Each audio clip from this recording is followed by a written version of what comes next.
Hello, this is Mike Moo. I have a YouTube channel named after my own name. I used to be a YouTube partner many years ago, and unfortunately that channel actually got completely banned or wiped out because of some reason that is yet unknown to me. Anyway, I have started a new YouTube channel, and I am again a YouTube partner. And so I thought that answering a lot of some of these questions that I have here, as you can see on Quora, might make sense to some of you. So someone asked, when creating a new YouTube channel, how important is quality versus quantity? Wouldn't it be better to overproduce and then see which videos are more sticky? Now, I wrote a quick little answer on here, and I just want to elaborate a little bit more on that.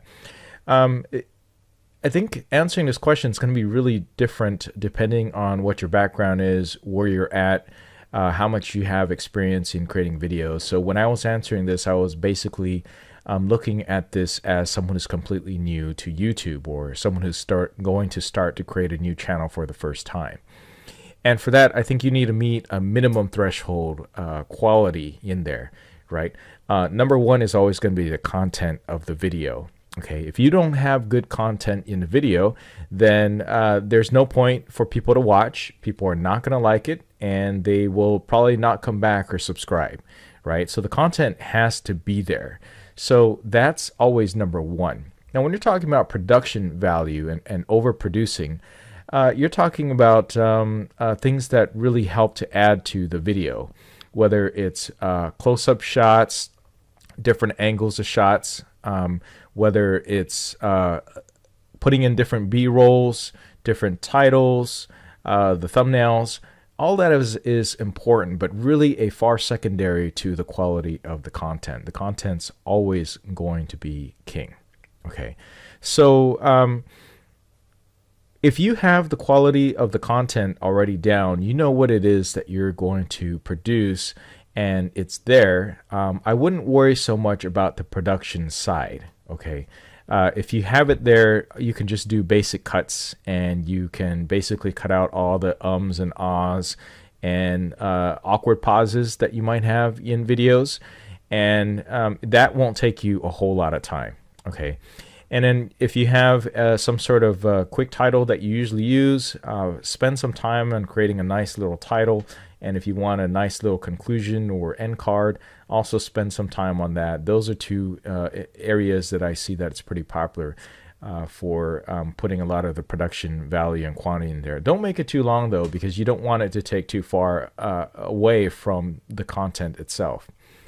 I think back in early 2000s, even myself, I had put in really long entry titles, and that really ends up kind of being boring. You know how when you're watching like a Netflix series, and if you're binge watching, you're going through, you're seeing the title, it's kind of cool to see the first time, but after that, every single other new episode, you see the same title again. Netflix gives you an option to skip. That's what a lot of people do, and in some cases like that, they might just skip the video altogether. Okay, so keep it nice and short and sweet.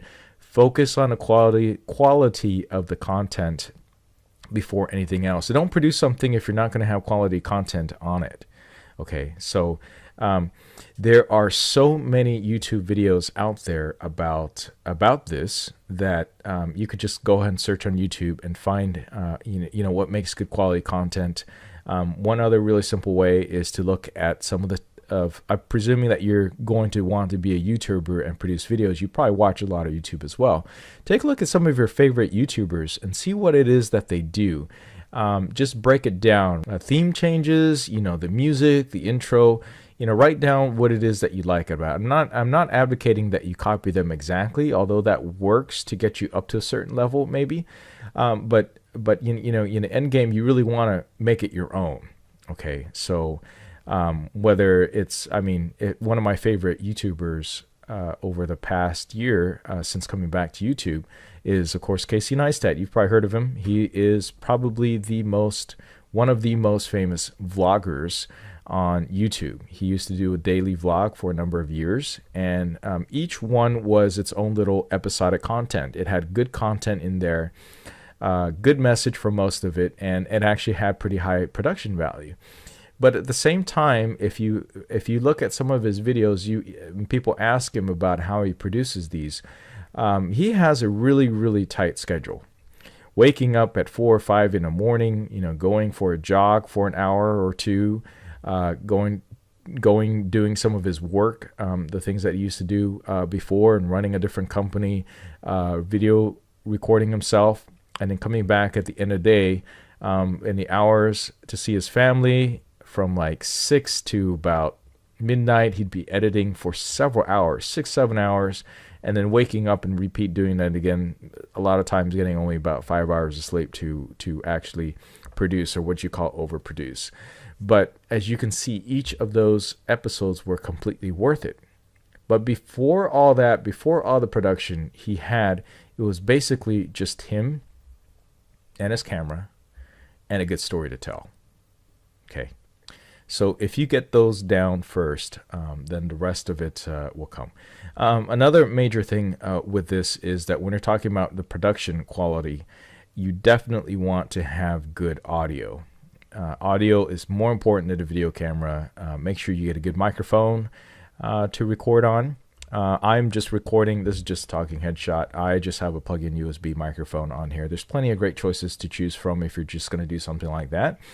But there's also a lot of new video microphones that you can use and plug into your camera in order to record as well. So there's many options on that. Make sure you get the audio down. The content, the audio quality has to be good. And then finally, you got to do a lot of editing. Okay, so the editing is going to be key. All right. Hopefully that sort of adds a little bit more to my answer on here. And for my channel, if you look at my channel, I have I'm approaching 3,000 subscribers right now. And while I used to upload a lot more, I was doing that in order to get up to the minimum 1,000. Was it 1,000 subscriber point? Now I'm getting close to about 3,000, and I should hit. I'm hoping to hit about 4,000 the end of the year. It's typically starts out pretty slow at the beginning, especially if you are not used to producing awesome quality content that people like to watch at the very beginning. I think you just get better and better at it over time. So it's just going to be one of those natural type of progressions. You figure out roughly how much time you have, get into the groove of the schedule, making sure that you have good content to produce, and then figure out when you're going to be doing those regular uploads. Don't be analyzing this so far where you get to the point where I remember talking to some people who said they wanted to start the channel like 3 years ago, and they're still talking about it. They never did anything about it because they're worried about, the production and doing the editing, making everything perfect. Okay, there's no time for making everything perfect. If you don't get it out there, you might never get started. So number one, I'd say, is definitely get started. And don't be too dismayed if you don't have too many views starting out, because just about everybody is uploading content now. Everybody. So if you don't start doing it, you're just going to be that much further behind than everybody else. Okay. So I hope I encourage you to just go ahead and get started and do something about it. And you can always start a new channel later if you find out this is not the path that you want to go. All right, so give it a shot, try it out. Hope that's helpful. Let me know what you think. Go ahead and put it down in the comments down below. And please subscribe. Give this video a like. Thanks for watching.